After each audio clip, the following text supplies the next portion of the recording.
Cet entretien s'adresse particulièrement aux personnes qui envisagent d'adhérer à une société initiatique, mais aussi aux initiés, en période de doute par exemple, ainsi qu'à leurs proches. Mon objectif n'est ni de diaboliser ces organisations, ni d'inciter à les fréquenter. Il s'agit d'aider au discernement sans passion. Pas de secret révélé, mais un examen des processus à l'œuvre. Je dois préciser d'emblée quelque chose d'important. Parler des sociétés initiatiques pose un problème particulier.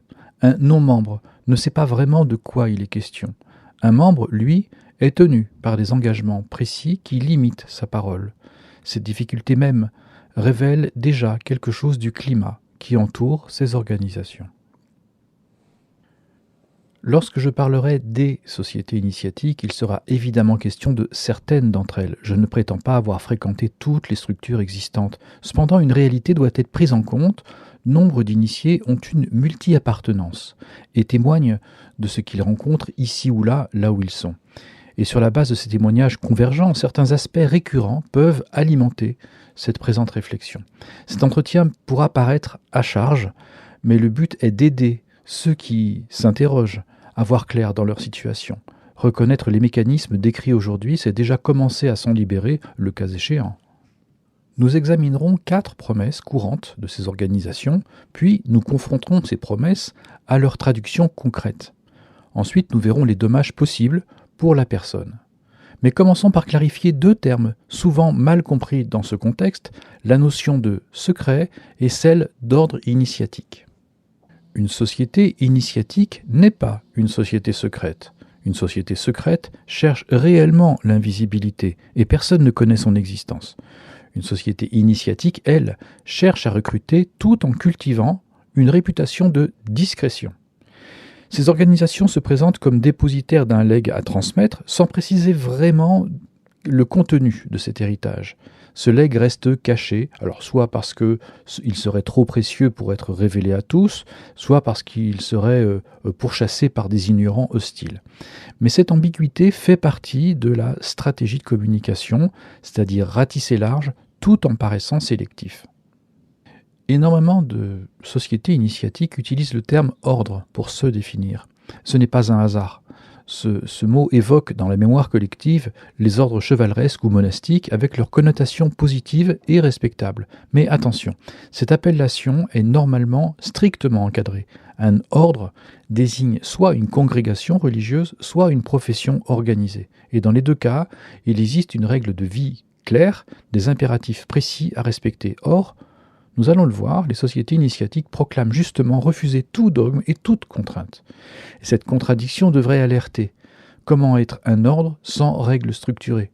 En réalité, ces organisations utilisent ce terme pour son prestige, tout en se gardant bien d'en respecter les exigences, du moins ne communiquent pas là-dessus. Ces précisions apportées, voyons maintenant les promesses concrètes que font ces organisations pour attirer des chercheurs sincères. Qu'est-ce qui conduit un chercheur sincère vers une société initiatique ? Essentiellement des promesses. Ces promesses sont présentes dans la communication de la plupart de ces organisations. Retenons-en 4 principales. La première promesse, c'est la connaissance secrète. Une connaissance rare, perdue, que seule la société en question aurait conservée. On parle de transmission ancienne, d'authenticité, de tradition millénaire. Des personnages historiques discrets auraient caché leur statut d'initié. Tout cela concerne la modalité supposée de conservation et de transmission de cette connaissance secrète. Le problème, c'est que ces éléments sont invérifiables par nature. On vous demande de croire avant de voir. La deuxième promesse, c'est celle de la fraternité. Il s'agit de rapports fraternels authentiques entre membres de l'association. Cette promesse rassure énormément. Qui ne souhaite pas trouver une vraie communauté de chercheurs ? Mais cette fraternité n'est vérifiable qu'une fois dans la place, si vous me permettez l'expression. Et là, les choses peuvent être différentes que ce qui était annoncé. La troisième promesse, c'est celle de la liberté de conscience. Alors voici un argument clé. La société n'imposerait aucun dogme, n'oblige à penser à rien de particulier. La liberté de conscience serait totale. Et ça rassure immédiatement, on n'a pas l'impression d'entrer dans une secte. Du reste, un argument est souvent utilisé car il est dit qu'il serait difficile de sortir d'une secte alors qu'il suffit d'une simple lettre de démission pour quitter une société initiatique.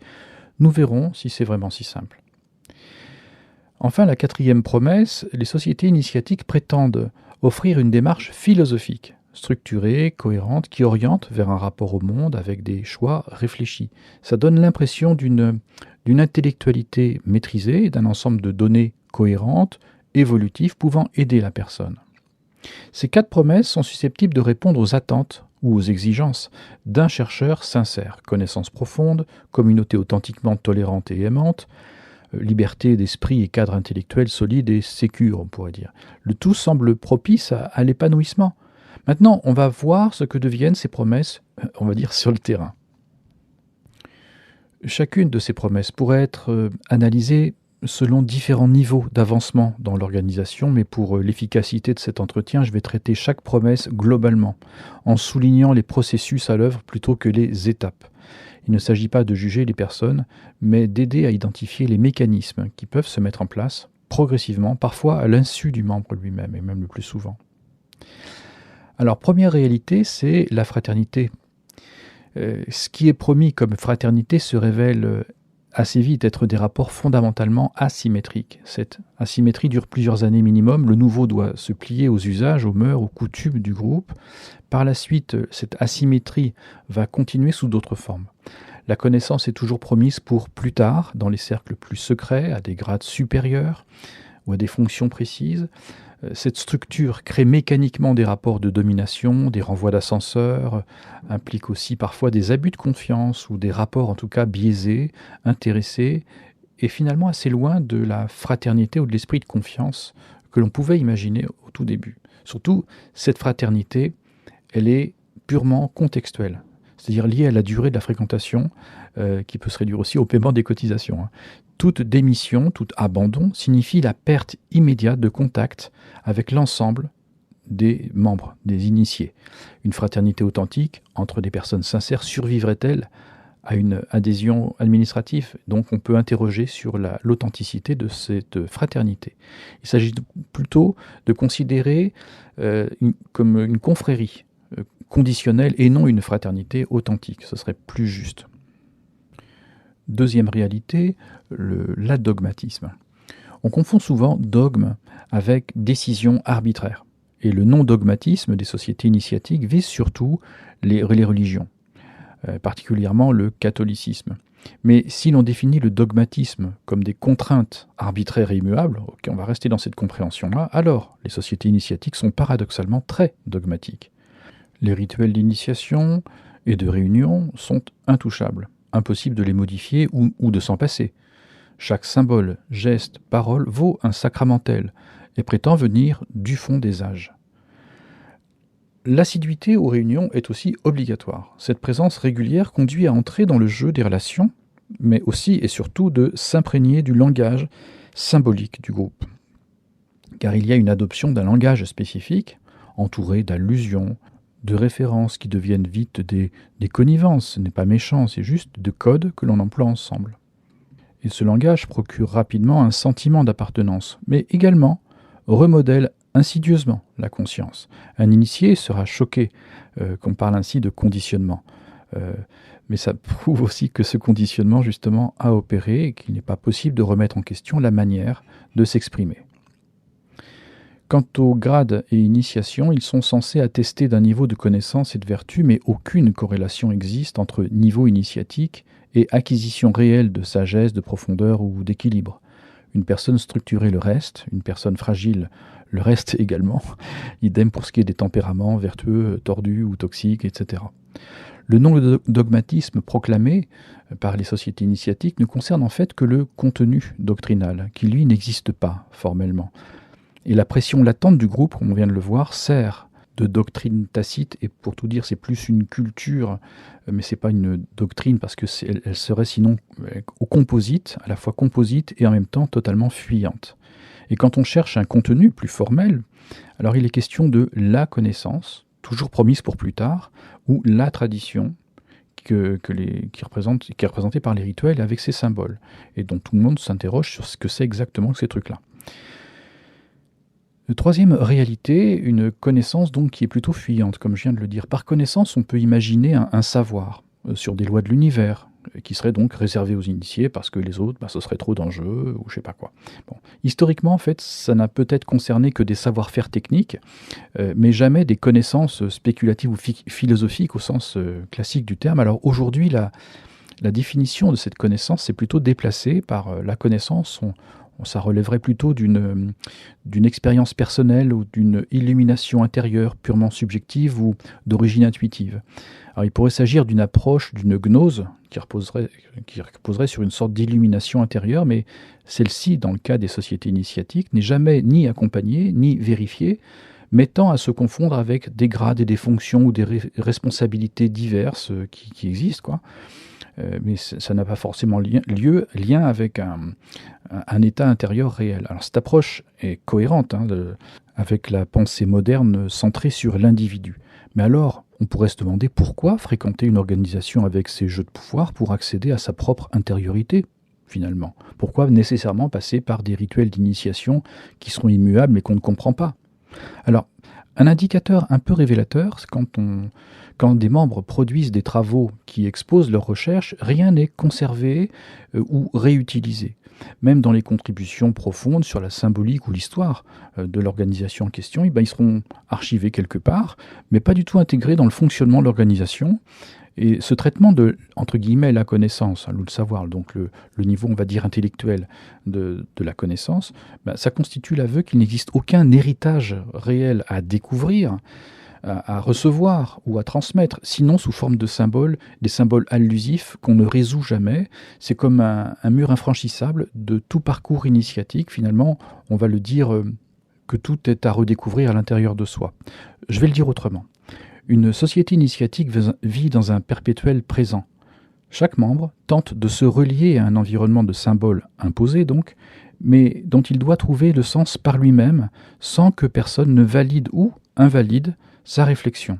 Et les choses restent en l'état en permanence. Chacun est donc précipité en quelque sorte dans une sorte d'abîme de perplexité. Les plus sincères tentent de combler ce vide de leur mieux, le temps qu'ils peuvent, et les plus cyniques se concentrent uniquement sur la gestion administrative ou les intrigues de pouvoir qui meublent et organisent la structure du temps dans ces espaces-là. Quatrième réalité, c'est le rapport à la philosophie, ou l'affirmation d'une présence philosophique. Les personnes qui ont étudié un petit peu la philosophie seront surprises par son usage en milieu initiatique. Aucune base commune, aucun champ d'exploration défini, seulement des présupposés induits. C'est-à-dire un premier serait la conscience de l'homme se suffit elle-même, c'est un présupposé, et un rejet souvent méprisant du fait religieux, particulièrement donc du christianisme institutionnel, même s'il y a une sorte de pseudo-respect de la notion de spiritualité tout en la distinguant nettement de la notion d'initiation. On prétend se référer à une connaissance antique, structurée par la philosophie, mais aucune trace de démarche philosophique réelle en réalité. Donc les travaux produits, même sur le plan philosophique, ne sont jamais utilisés pour construire quoi que ce soit comme système ou comme continuité de démarche. Penser, en fait, n'est qu'un prétexte à faire perdurer la confrérie. Deux certitudes émergent au fond. Donc, comme je viens de le dire, ma conscience individuelle suffit, et l'autre, c'est la société initiatique doit perdurer. Et tout ramène à la survie de l'organisation. La liberté de conscience proclamée est contrainte par des prises de parole qui sont toujours très codifiées, et toute expression personnelle sert en réalité de test, de conformité à l'esprit du groupe local, ou du groupe plus général concernant une organisation. En somme, la conscience est face à des énigmes à décrypter, non à des mystères à approfondir. Une énigme, c'est un message secret qu'il faut décoder, ou des codes qu'il faut comprendre, et les prétendus initiés auraient semé des énigmes dans l'histoire en se référant au fait d'avoir été initiés, mais qu'ils le disent qu'à ceux qui peuvent le comprendre. Donc je vois pas trop l'intérêt, s'il n'y a pas de contenu, ça sert à rien. Bon, un mystère, c'est une réalité qui nourrit l'âme et s'approfondit à chaque contemplation sans jamais s'épuiser. C'est comme la Trinité pour un chrétien, par exemple, mais ça, c'est un mystère qui est vivant, alors que les symboles, eux, ne sont pas vivants. Ils sont utilisés comme à loisir pour faire des références et se faire des clins d'œil on est complice, on se comprend. Les sociétés initiatiques transforment tout en énigmes, alors qu'elles prétendent offrir en fait des mystères. Donc il y a une confusion là-dessus. Et les symboles deviennent des jeux de pistes plutôt que des portes vers la transcendance. Alors ça ne relève pas de la philosophie, mais ça se dissimule sous un prétexte de philosophie pour dire qu'en fait c'est la gnose, et cette gnose doit perdurer. Nous sommes donc en dehors du champ strictement de la philosophie, et même en dehors du champ de la gnose, dont on a vu en fait qu'elle sert elle-même de prétexte à un immense vide derrière les symboles.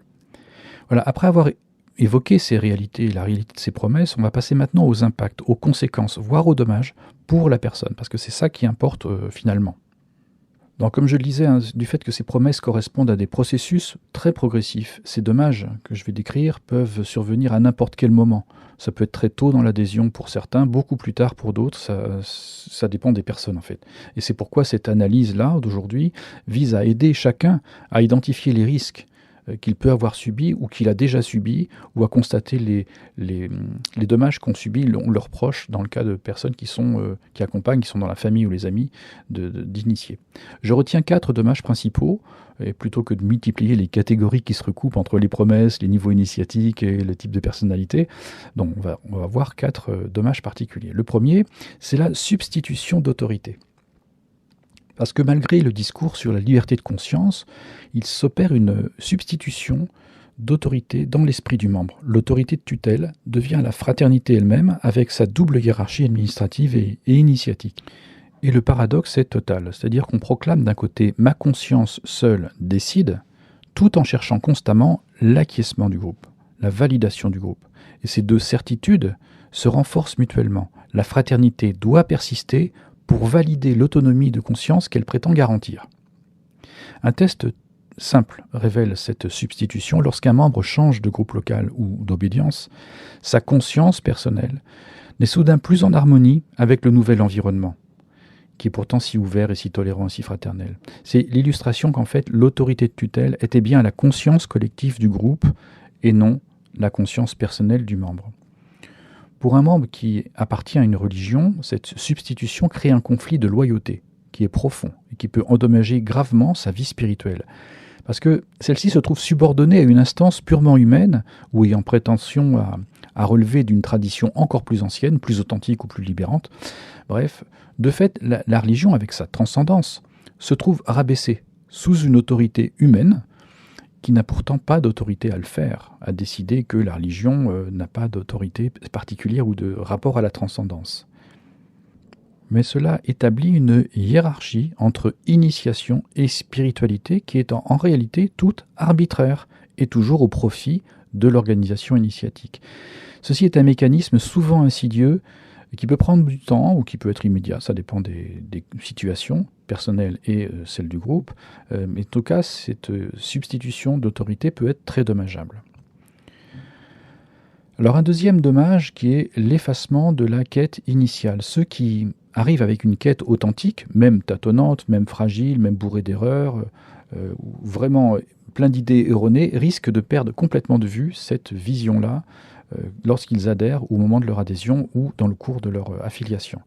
L'introduction de mythes, de différents syncrétismes, de présupposés, combinés aux jeux interpersonnels, tout cela crée une dissonance intérieure qui va brouiller en fait les attentes initiales. La période de probation déplace, je dirais délibérément, la personne de ses propres références personnelles. Ensuite, la force du groupe, son vocabulaire spécifique et le temps achèvent le travail. À la fin de cette période de probation, donc la personne a été, on va dire, reformatée ou reconditionnée. Même j'ai tout à fait conscience que ça peut choquer des initiés que je puisse dire ça, mais pourtant c'est exactement ce qui se passe. Et la personne ne peut plus vraiment formuler ses attentes originelles avec la même spontanéité. Et ça, d'ailleurs, c'est un test à tenter, le cas échéant.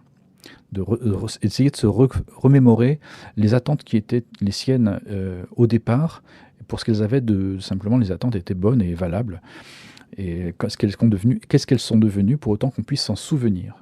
Alors cette transformation, elle est terrible à observer, y compris de l'extérieur. C'est-à-dire une âme qui cherchait sincèrement va se laisser détourner de son chemin, alors que sa quête initiale avait toute une cohérence, toute une beauté, et méritait en tout cas un meilleur traitement. Et ça nous amène justement à aborder le dommage suivant, qui est l'uniformisation des parcours. Parce que malgré les promesses de parcours individualisés que l'on peut s'imaginer ou qui ont été promis, où la personne accédera à une sorte de compréhension plus large et grandie grâce au processus initiatique. Tout renvoie en fait à des codes, à des symboles, à des limites qui sont imposées à tous et à tout moment. Le rôle de groupe empêche toute singularisation réelle, non pas de la personne, mais de sa démarche, de ses ressorts profonds. Les processus initiatiques captent toute l'attention et toute l'énergie. Accéder au grade supérieur pour accéder à une connaissance ou sélectionner qui pourra y accéder selon le côté de l'autorité qu'on occupe, enfin qu'occupe la personne, ce dispositif initiatique ne garantit jamais l'accomplissement des promesses qui ont été faites, c'est-à-dire l'accès à la connaissance, le côtoiement de personnes plus avancées, des cercles où il se passe vraiment quelque chose, etc. Mais peut étourdir, peut distraire l'attention du membre. Et plus la personne est déçue, plus elle espère que les promesses seront tenues au prochain niveau ou au prochain rendez-vous, quoi. Ce mécanisme peut durer des années, voire des décennies. Et ceci peut se relier ou se superposer bien entendu aux dommages précédents, c'est-à-dire la perte de vue des attentes initiales et la substitution de l'autorité. Tout cela concourt dans le même champ de dégâts possibles. Enfin, moi, j'identifie ça comme des dégâts possibles. Ce qui nous conduit en fait à une conséquence, un autre dommage, qui est l'enfermement relationnel. Parce que l'impossibilité de témoigner honnêtement crée un enfermement progressif. À l'intérieur de l'organisation, rien n'est certain. Les rapports humains sont minés et la connaissance un point de fuite inaccessible. Et vis-à-vis de l'externe, l'injonction au secret isole du monde des non-initiés, le monde des profanes.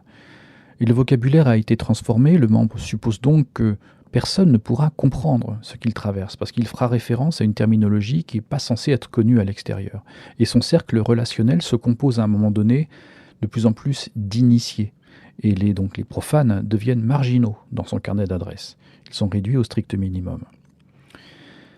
Alors certains continuent leur fréquentation dans un état permanent de perplexité, voire de dépression, sans pouvoir chercher d'aide, parce qu'ils sont pris dans certaines contradictions, dans toutes les contradictions qu'on a vues jusqu'à présent. Et comme certains de l'extérieur assimilent l'appartenance à une société initiatique, à un culte satanique, ça complique vraiment les choses lorsqu'il y a une recherche de soutien éventuellement. Donc la personne est contrainte de rester dans sa prostration ou dans sa désolation, on pourrait dire. Voilà, ces 4 dommages constituent les conséquences concrètes des promesses non tenues que nous avons analysées. Alors maintenant, on va passer à une sorte de conclusion. Nous sommes partis de la question: les sociétés initiatiques tiennent-elles leurs promesses ? Après avoir examiné 4 promesses principales et leur traduction concrète, puis les dommages possibles, qu'est-ce qu'on peut en déduire ? D'abord qu'une fréquentation n'est jamais innocente. Adhérer à une société initiatique constitue une affiliation à une structure qui, paradoxalement, se définit souvent par son hostilité aux institutions religieuses, tout en reproduisant les mécanismes qu'ils y dénoncent. Alors parfois en imitation, parfois par culture commune, qui est le judéo-christianisme, avec des conséquences concrètes, en tout cas, qui sont là pour la personne. On peut aussi retenir que les promesses sont systématiquement ou presque systématiquement inversées, c'est-à-dire que la fraternité annoncée devient une confrérie en fait très conditionnelle. Le non-dogmatisme cache un dogmatisme peut-être beaucoup plus rigide que celui qui était dénoncé. La connaissance promise reste toujours inaccessible et la philosophie se révèle totalement absente. Et ce renversement systématique n'est pas accidentel, il révèle la nature même de ces organisations ou la ligne qui les sous-tend, c'est-à-dire perdurer indéfiniment, sous le prétexte d'avoir toujours existé, ce qui est imperturbablement faux. On peut aussi retenir que pour le membre qui souhaite partir, les difficultés sont réelles, c'est-à-dire qu'il y a une perte de tous les contacts dits fraternels du jour au lendemain avec les membres. Donc c'est l'effondrement d'un environnement culturel qui validait sa conscience comme seule autorité, du coup. Donc c'est la promesse d'un isolement social ou une crainte du mépris du monde dit profane, du mépris ou même du rejet, quand il y a certains milieux qui disent que toute société initiatique sont des cultistes de Satan, par exemple. Bon, l'argument selon lequel une simple lettre de démission suffit pour s'en aller, ce qui prouve que ce n'est pas une secte, paraît bien léger par rapport aux réalités que l'on a vues jusqu'à présent. Ça, on peut le retenir. Mais il y a aussi la quête de la personne, qui finalement est peut-être la chose la plus importante dans tout cela. Moi, c'était l'intérêt de cet entretien, c'est de faire ressortir aussi cet aspect-là, parce que reconnaître les mécanismes qu'on a vus aujourd'hui, c'est déjà commencer à s'en libérer, ou du moins à en prendre conscience, ou prendre conscience de leur possible existence dans ces espaces-là, et bien au-delà de ces structures potentiellement défaillantes. Je ne dis pas que c'est à chaque fois, mais bon, quand même, c'est assez récurrent. La quête spirituelle, la quête intérieure, la quête authentique demeure possible, mais ailleurs et autrement. Alors cet entretien aura atteint son but, s'il a aidé certains à voir plus clair dans leur situation ou dans celle d'un de leurs proches, donc qui traverse cette épreuve-là, cette appartenance-là. Mais la prochaine fois, nous aborderons le sujet de Louis-Claude de Saint-Martin, le philosophe inconnu, dont le nom a été approprié par l'une de ces sociétés initiatiques, justement, et nous verrons cet auteur sous un angle qui se révélera assez original. Donc je vous dis à bientôt. Allez, salut.